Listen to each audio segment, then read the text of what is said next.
Hello, everyone, and welcome to another episode here of Stallions Run. I'm, of course, your host, Buck, like always last year, but now I'm joined by a second person, Scout. We didn't get to see a lot of you in terms of video form last season, but now here you are joining me on Stallions Run for the season. I guess welcome to the show. Of course, you've been a Stallions fan since 2022. I guess tell us a little bit about yourself for those who may not have gone to read your articles or such. I'm Scout. I run Southern Charm Sports, and I also run a few other things. In 2022, I ran kind of like a smaller Twitter, like I think all of us did, just like Hmm. posting memes and such. I met Ducky, I met you, I met Luke, and even Lane PFN all that time. Or no, not Lane PFN. And then last year, I joined the formerly known as USFL Network, right? Hmm. Yeah, Yep. and then now known as UFM, and here we are. But yeah, it should be cool. I think I wrote 4 or 5 articles last year, and I'll probably be writing about once a month again, Hmm. whenever the season starts, and then doing whatever video stuff that I also do. Yeah. All right. Well, of course, I guess let's quickly kind of give our thoughts on the merger that has happened. So, of course, I did a couple episodes when the news was starting to break back in September and October when we started having some details start to come out. Then I mean, we both went through this. There was just a giant silent period where nothing kind of came out until basically right after Christmas. So then the news started picking back up again. So I guess now that's official. We're not going to beat this to death because, well, of course, it's pretty much already talked about topic. But kind of your thoughts, real quick, on how the merger went down. Your thoughts on 8 teams, of course, 4 from each side of the aisle between the XFL and USFL merger. I was on USFL when we talked about before and after it happened. I'm not necessarily a fan of the 8 teams. I understand like all the current staff is like, hey, it'll be half the amount of time, or not half the amount of time, half the number of players, so it should be better overall talent level. But I do think like there's definitely pros and cons. But hey, it's what we have now. This is how we have to move forward. And with all that, it's kind of just, hey, uh, what does that have to do with like the Stallions? What does that have to do with the league as a whole? And I think it will be better. Like I think the fact that I think the biggest thing is that all the different news networks are going to be in there.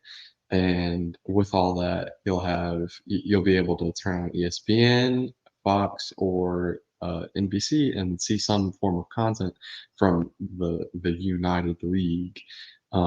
Whereas last year, ESPN didn't show any USFL highlights until like the championship game, and Fox, like, I don't think ever mentioned the XFL unless if it was a US or U or NFL player in like the preseason.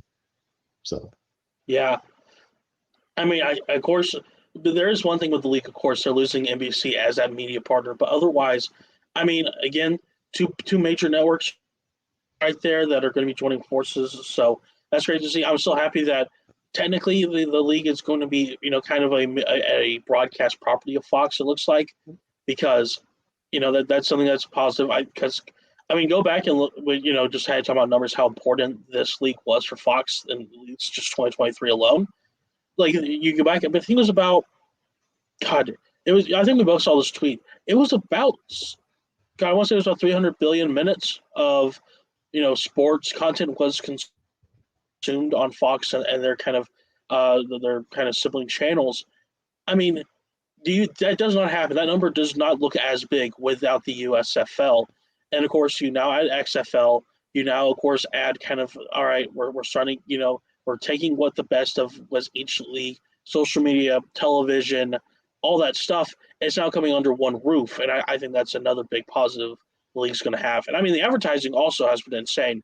National mhm. championship. When we're recording this, that was last night. That had a bunch of ads. Fox, they've been pushing ads like crazy during NFL games.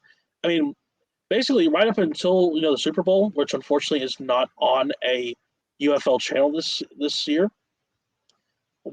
That's a lot that we've seen, and a lot of eyes are at least getting to know this league does exist, and that's a big plus already right there. Yeah.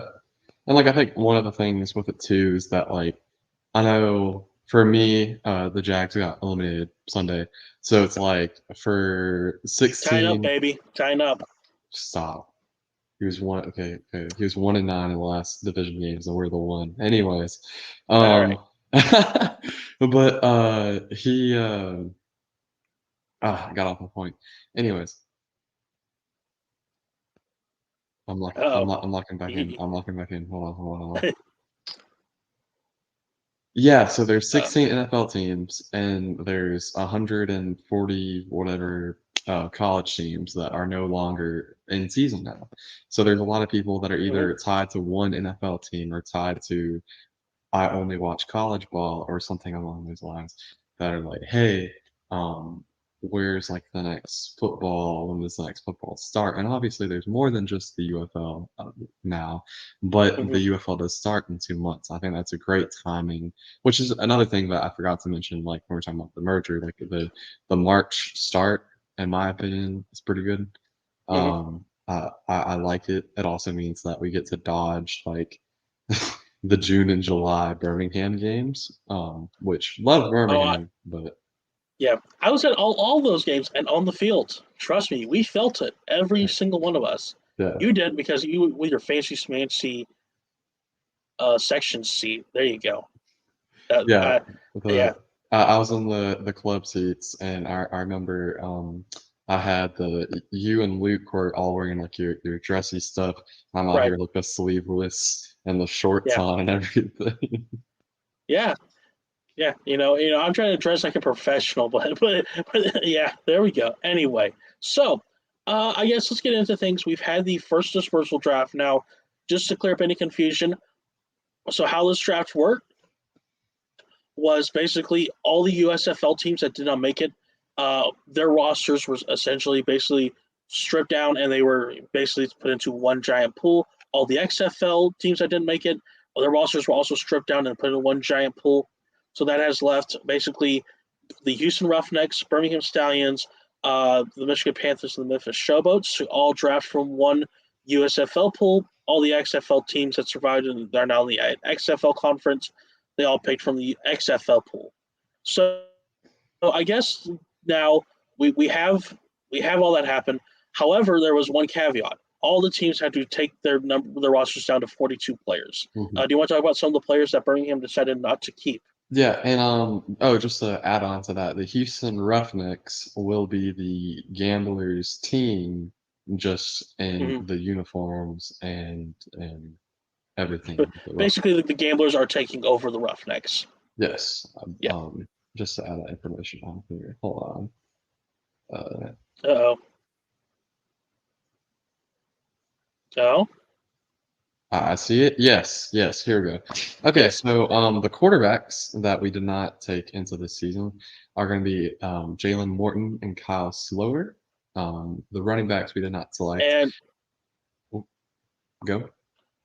oh, I was just gonna say, I mean, the majority of this list, there's some pretty big names that I'm kind of Hmm. surprised that we not decided not to keep around. I mean, just Adrian Hardy, Myron Mitchell, Payne Ramsey, Thaddeus Moss. That was another surprising name. Bo Scarborough, I'm not shocked about given his injury. Zakondre White, I don't know. I don't get that one unless we're going for someone in that giant dispersal draft. Yeah. Kyle Slaughter, Jalen Morton, those were names where I was like, okay, you got already Adrian Martinez, you got J.R. Smith coming back, okay, big Hmm. loss. And then otherwise, it feels like defense. The only names that I really picked up were Nate Brooks and Rashad Smith and Nate Hawley.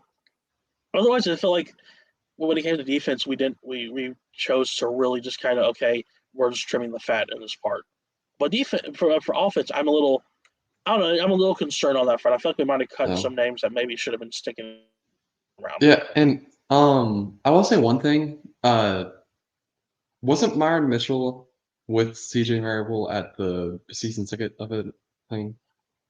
I, I maybe I would have to go back and check because Um, again, given how I'm in Tuscaloosa, I have not gotten a chance to really kind of go to any of those events to see what's going on. Oh wait, no, it wasn't Myron's the UAB one. It was the God, I hate when like I'm so close to knowing whoever we had that went Eh, to UCF. UCF is it? UCF. If I looked at our receivers in front of him. But yeah, but basically, Hardy, Mitchell, Ramsey, they've been ones that have like been with us through it all. I Hmm. know Bo technically was through it all, even though he was first year midseason signing. I will say one. I think the one that should pop out the most is Jameer Johnson, the tackle. I know that he was I'm pretty sure he was just here last year from A&M, but um, that was the one that popped out the most to me. And I know uh, Luke really hated that Nate Holley was left off the list. But again, I think a few of these guys, it's like even if they're older, even if they have an injury history, then you go to the point of, hey, in the massive dispersal draft, you could draft someone that you left off your team. I think like Ryan Langan is one because I don't think I was looking at all these rosters and hardly any Hmm. team took their long snapper or like kept Yeah. their long snapper. And um, there was a few that did, but hardly any of them did. And we didn't take in the dispersal draft, we didn't take the same amount of, or we didn't take the max amount of in the mini dispersal, we didn't take the Yeah. max amount of players. Yeah. So something that we should point out: Birmingham only took 11 people. You could select up to 20 people from that USFL pool. So maybe they're going to be planning to take a lot of names potentially in the dispersal draft. And now my guess personally is I think we're going to be bringing some guys back who are on this unprotected list. Yeah, for I sure. could easily see a couple Zaquandre White. I absolutely see coming back in some capacity. I cannot. That's a name again. Still kind of shocked that Nate Brooks. That's another one. Like those are names I see coming back. That unless like they said I would rather play in another team this upcoming season, which I haven't heard. Yeah. So I guess then let us talk about the players that we selected in terms of that USFL pool from those 11 players. I think right now the three biggest ones that we can talk about. The first one, Chris Blewett. I mean, Aubrey has been seeing tremendous success with the Dallas Cowboys in the NFL. Congratulations to him, by the way. I know he didn't get the record just because of that blocked field goal, which wasn't his fault, but like the fact he was even edging out for that record and was basically one field goal away. Like, can we talk about how that's been just a giant success story for the USFL and for Birmingham? Yeah. And it's crazy because like now Cavante Turpin and Aubrey are both on the same team. Yeah. I think that's nuts, especially because they're both, and it's one of like the key points I think that Moose had brought up several times is that for those like positions that don't get a lot of chances, like quarterback, kicker, punter, those types of positions, or even Mm, like returner, it's a great league. Like I think the I don't want to say the whole reason, but a big reason Dion Kane got a shot last fall was because of his elite returning ability. Because like yeah. your fourth or fifth receiver, they're not gonna get more than like 20 snaps a year at receiver. So if they Hmm. can contribute like on as a gunner or on like the return team, that's huge. That's huge. And I think a lot of people were very um,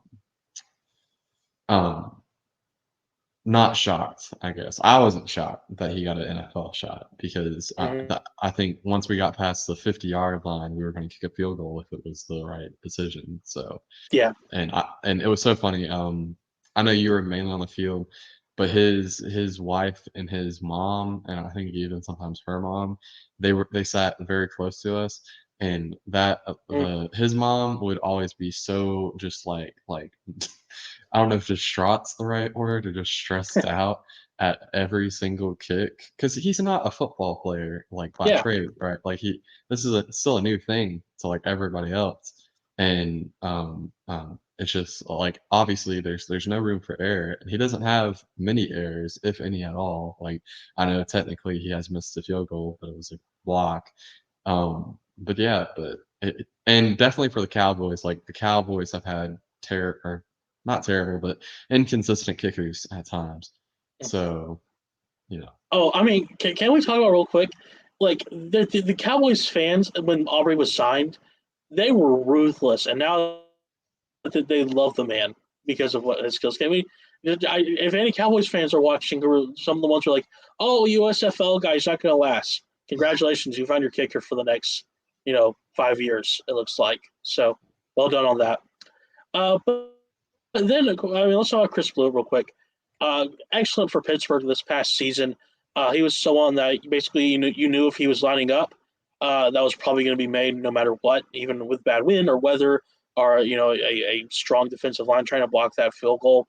So I guess real quickly, your thoughts on Birmingham's replacement. After some thoughts, maybe it would be Nick Vogel, of course, for a former Gambler kicker and a former UAB alumni. Yeah, I like Blewett. I think it was a good decision. I do think that there's some room for debate, especially with Vogel. I think a lot of people wanted to bring Vogel in, but I think for the most part they had a plan in the draft and they went with that plan, like even before the draft started.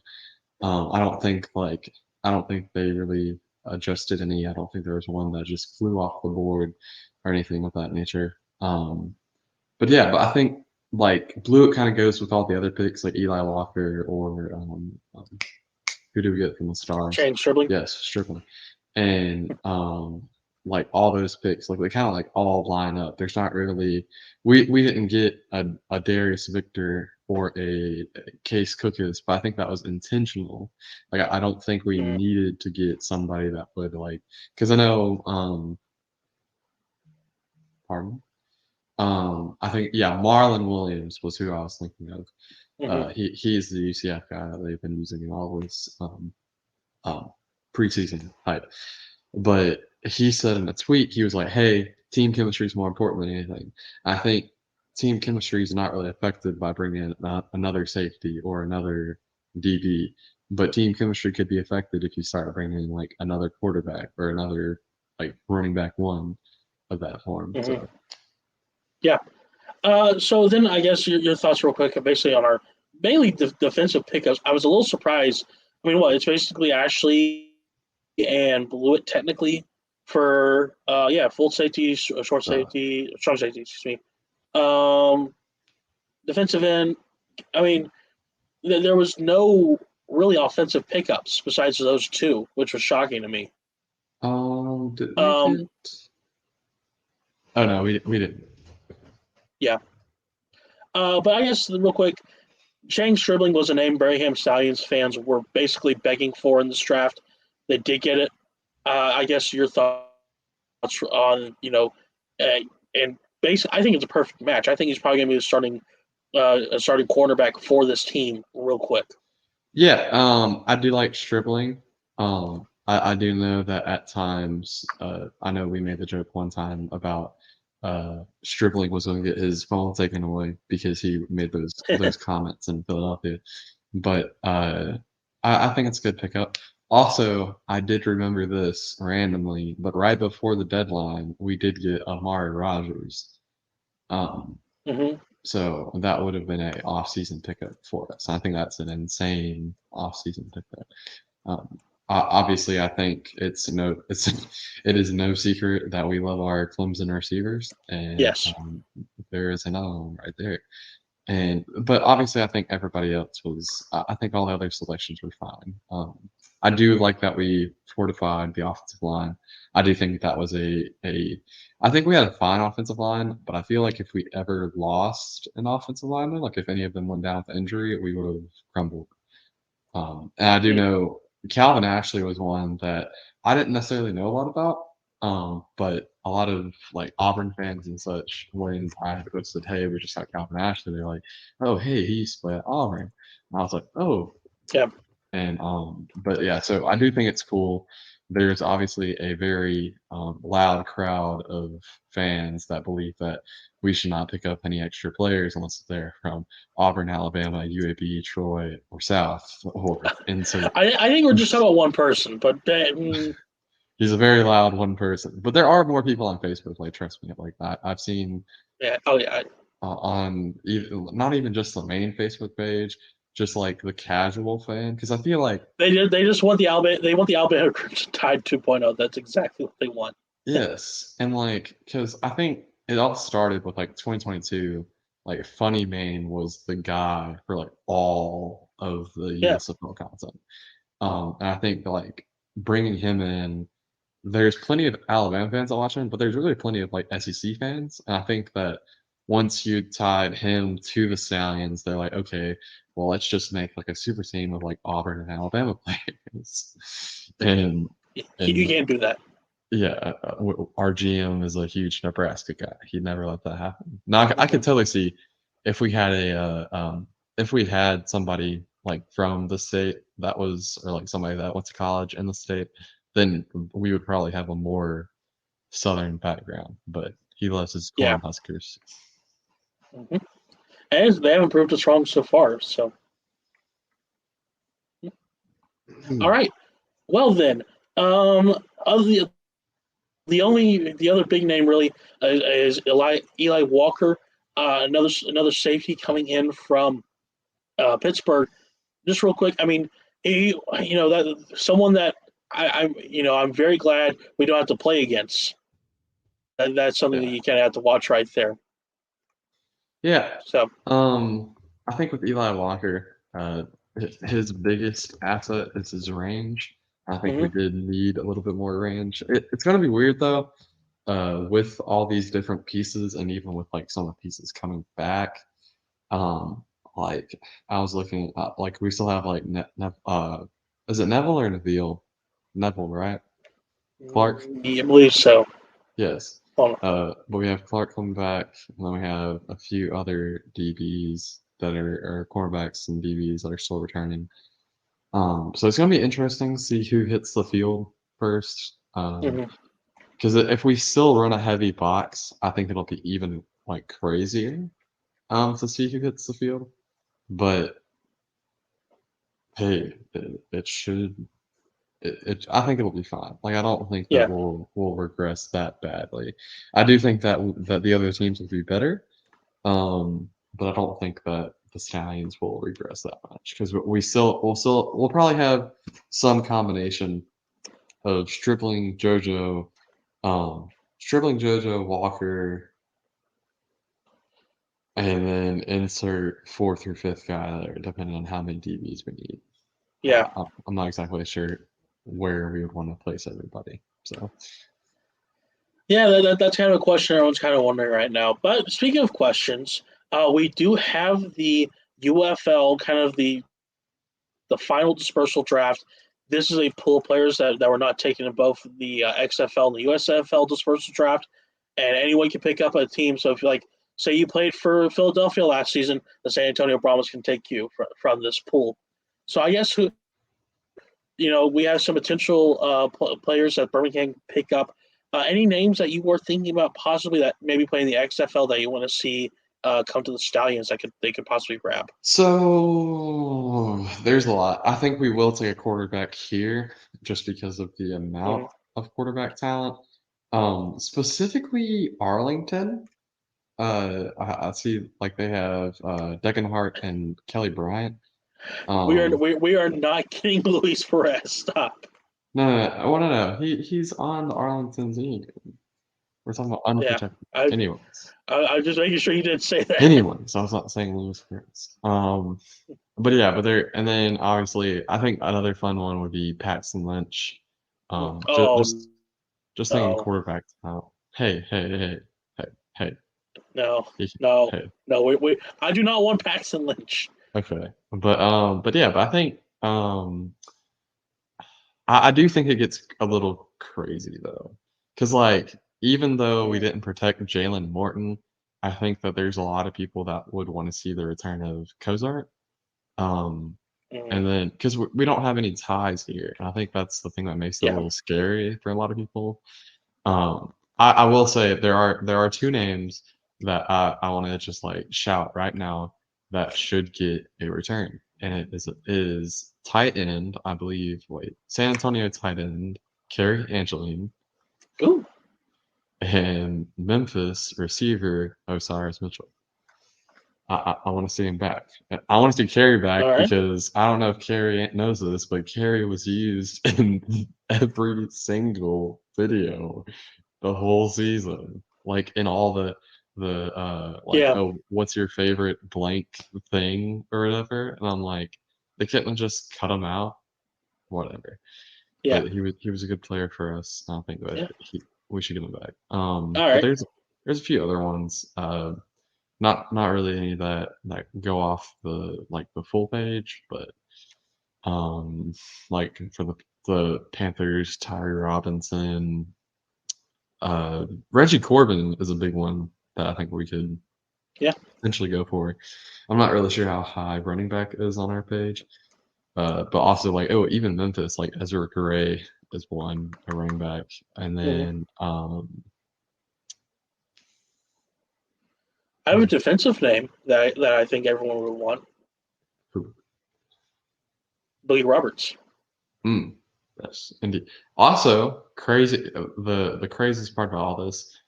Oh, and I just saw that. Oh yeah. Also, unprotected is a Big Cat Bryant, which will be another one that Yeah. everyone will be shouting from the rooftops. But if a non, because these are just like the unprotected, like the 8 teams is what we're looking at. Yeah. As so, there's like the other 8 teams of talent are still there technically. And if there's anyone that's not picked, then you can still see it. Now, I don't think many USFL players from the 4 teams would get picked because there's not that many remaining, if you know what I Yeah. mean. But the XFL hardly picked any teams or any players, I should say. But yeah, Um, the only team that really got picked apart in the XFL draft was the original Houston Roughnecks, and that was mostly to San Antonio. uh, 'Cause did Brandon Silvers get picked up? Um, I'm gonna say no. Hold on 1 second. I can check. Because if he didn't get He, picked up, that would be one that I would be personally shouting from the rooftops, please. I I'm do like, not see him on the UFL roster page, so it looks like yeah, he potentially might be available. oh yeah, for sure. I don't know. I don't remember if he signed a letter of intent or anything like that for the XFL though. So that Uh, I don't know. It says that on here. It says that I have from Matty Fresh TV. He is one of the notable undrafted.